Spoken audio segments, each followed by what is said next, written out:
Welcome to the deep dive. Today, we're jumping straight into some key MSRA revision stuff. Specifically, we're looking at hypomania, using the revision notes you've got there. That's the plan. We want to, filter out the noise and just grab the really high-yield info from these notes. Make hypomania really clear, easy to remember for revision. We'll build it up section by section, following the notes. Okay, let's unpack it then. First things first, the basics. What exactly is hypomania, according to these sources? So, what the notes describe is basically a milder version of mania. It's a specific time period where someone's mood is noticeably up-elevated, maybe expansive, or sometimes irritable. It's pointed out as a core feature in bipolar disorder, but, it can pop up elsewhere too. And there's a really key distinction from mania itself that the notes seem to emphasize. Oh, absolutely crucial. The sources really stress that unlike full mania, hypomania doesn't cause significant problems in someone's social life or their job. And importantly, there's no psychosis. That absence of major impairment in psychosis, that's the defining line. Right, that makes sense. So, thinking about why it happens, the etiology, what do the notes suggest? Well, they say the exact cause isn't known, but it's linked to similar things as mania. Think genetic predisposition, neurochemical imbalances, and they specifically flag dopamine dysregulation as potentially playing a role. Environmental triggers get a mention too as things that might set it off. Okay. And building on that, who's maybe more susceptible?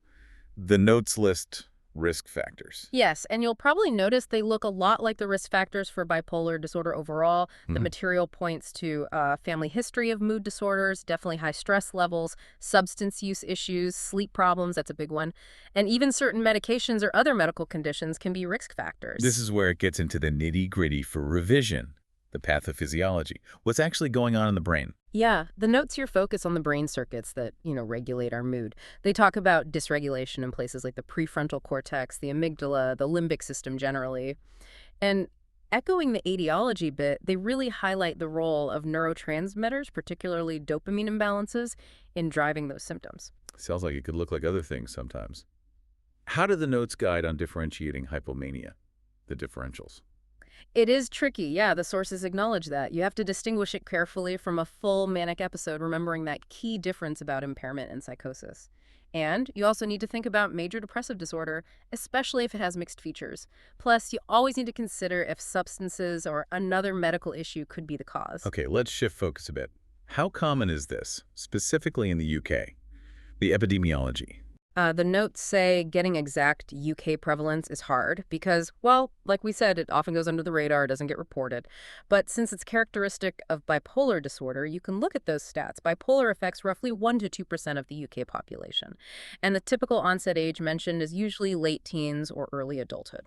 So if it's suspected, what does it actually look like day to day, the clinical features? This is where you see those shifts. The notes list things like the elevated or irritable mood we mentioned, much higher energy and activity levels, a significantly reduced need for sleep, thoughts racing, feeling overly confident, maybe grandiose, talking much more, being easily distracted, and often getting involved in more pleasurable activities that might carry some risk. How do you actually pin it down? What investigations are done? The notes describe a really thorough clinical assessment process. It involves a detailed psychiatric evaluation, getting the full story from the patient, assessing the symptoms, how long they've been going on, and crucially, ruling out those other potential causes we talked about. And here's a really, really high-yield point from these notes for revision purposes. Despite all that clinical work, there are no specific lab tests that can confirm hypomania. It's all based on the clinical picture. Okay, got it. No definitive test. So once it is diagnosed, what's the management approach, particularly in the UK context these notes mention? It's typically a combination approach outlined in the material. Medication is often key, usually mood stabilizers. The notes mention lithium, some anticonvulsants as common options to help manage those mood swings. And alongside that, psychotherapy is seen as really beneficial. Things like psychoeducation, CBT, and support groups are listed. Looking down the line, what's the usual outlook, the prognosis? Generally, the sources suggest the prognosis for hypomania itself is better than for full mania. With the right treatment and support, getting stable and improving function is definitely achievable. But the notes also caution that recurrence can happen, so ongoing management is often necessary. Long-term thing. Right.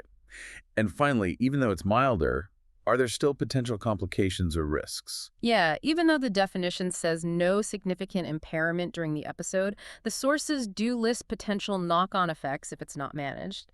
Things like difficulties in relationships, maybe challenges at work spilling over, financial issues, and that tendency towards increased risky behaviors.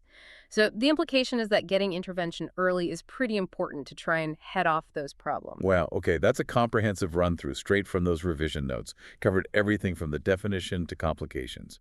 Hopefully pulling out those key facts makes it a bit easier to digest for revision. Definitely. And maybe a final thought, considering how often the notes say hypomania goes unrecognized. It does make you think, doesn't it, about the wider challenge of spotting this earlier and getting people the right support out there in the community, something to mull over. Absolutely. Lots to think about there. We really encourage you to look back at the source material and reflect on these points. And don't forget, for more MSRA revision help, check out passthemsra.com and freemsra.com. Thanks for tuning into this deep dive on hypomania. Until next time.